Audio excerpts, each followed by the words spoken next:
Praise lord. ఉదయకాలం దేవుని వాగ్దానం ధ్యానం చేసుకుందాం. 118వ కీర్తన 5వ చరణం.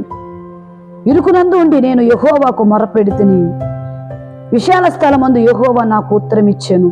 యెహోవా, హల్లెలూయా, దేవునికి మహిమ కలుగును గాక. ఈ వాగ్దానం ద్వారా దేవుడు ఉదయకాలం అంతా మాట్లాడతాడు. చూడండి, నేను ఇరుకునందు ఉండి యెహోవాకు మొర్రపెడితిని, విశాల స్థలం నుండి యెహోవా నాకు ఉత్తరం ఇచ్చాను అంటున్నాడు దావీదు భక్తుడు. దావీదు భక్తుడు ఎక్కడి నుండి మొరపెట్టాడు తెలుసా? ఎక్కడి నుండి ప్రార్థించాడు అంటే ఇరుకునందు. ఇరుకు అంటే ఇరుకు మార్గము ఎలా ఉంటుందంటే విశాల మార్గానికి నడిపిస్తుంది. ఇరుకు మార్గం ప్రభు సన్నిధికి నడిపిస్తుంది. విశాల మార్గము మనల్ని నిత్య నరకానికి తీసుకువెళ్తుంది. ఈ దావీదు భక్తుడు కూడా ఇరుకు మార్గంలో నడుస్తూ ఇరుకు మార్గము గుండా వెళుతూ ఆయన దేవుని సన్నిధిలో మొరపెట్టాడంట. ఆయన విశాల మార్గము నుండి, విశాల అంటున్నాడు కదా, విశాల స్థలమందు ఆయన నాకు ఉత్తరం ఇస్తున్నాడు. నువ్వు ఇరుకులో ఉండి ప్రభువుకు మొర్రపెడితే, నువ్వు శ్రమలో ఉండి ప్రభువుకు మొర్రపెడితే, నీకున్న బాధను బట్టి నువ్వు ప్రభువుకు మొర్రపెడితే, నీకున్న శ్రమలలో నువ్వు కృంగిపోకుండా దేవునికి మొర్రపెడితే, ఆయన నీకు విశాల స్థలం నుంచి నా ప్రభు నీకు ఉత్తరం ఇస్తాడు. హల్లెలూయా. ఆయన అంటున్నాడు కదా, విశాల స్థలం నుండి యెహోవా నాకు ఉత్తరం ఇచ్చాను. దావీదు ఇరుకులో దేవునికి మొర్రపెట్టాడు. ఆయనకున్న బాధను బట్టి దేవునికి మొర్రపెట్టాడు, దేవునికి ప్రార్థించాడు. సామెతల్లో ఉంటుంది, శాతగాని దినమందు నువ్వు కృంగిన వాడవైతే, నువ్వు చేతగాని వాడవైతే శ్రమ దినమందు, శ్రమ దినంలో నువ్వు కృంగిపోకూడదు. శ్రమ దినమందు నువ్వు కృంగిన ఎడల చేతగాని వాడవద్దు అంటున్నాడు. నీకు శ్రమలు వస్తున్నాయని కృంగిపోకూడదు. ఆయన వైపు చూడు, ఆయనకు మొర్రపెట్టాలి. ఇర్మీయా గ్రంథంలో ఉంటుంది కదా, నువ్వు నాకు మొర్రపెట్టుము, నీకు నేను ఉత్తరం ఇచ్చేదను. ఆయనకు మొర్రపెడితే నీకు ఉత్తరం ఇస్తాడు, నీకు జవాబిస్తాడు. ఆయనకి ప్రార్థించు, నీకేది కావాలో ఆయన అడుగు. ఆయన అడిగితే ఇచ్చేదేముడు. ఇరుకులో నీకున్న లేవిని బట్టి, నీకున్న ఇరుకుని బట్టి నీకు ఏది కావాలో నువ్వు ప్రభువుని అడుగు. ఇరుకు మార్గంలో ఉండి నువ్వు కృంగిపోతుంటే నా ప్రభు చూస్తూ ఉన్నాడు.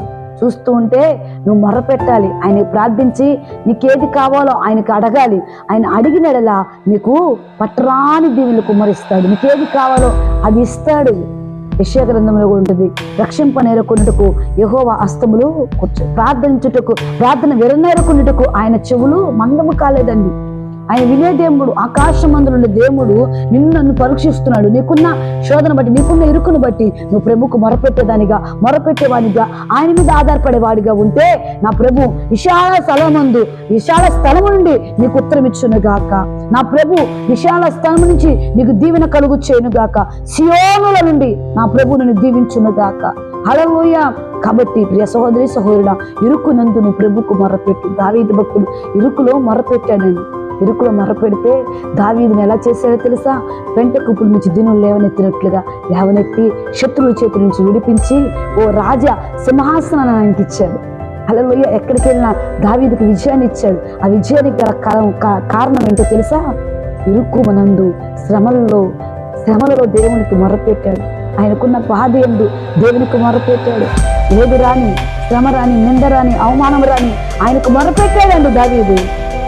హల్లెలూయా అంటున్నాడు. అందుకే ఆయన ధైర్యంగా మాట్లాడుతుంది, నేను ఇరుకునందు ఉండి నేను యెహోవాకు మొర్రపెట్టగా ఆయన విశాల స్థలము నుండి, అంటే యెరూషలేము నుండి, పరలోకము నుండి ఆయన నాకు ఉత్తరం ఇచ్చాడు.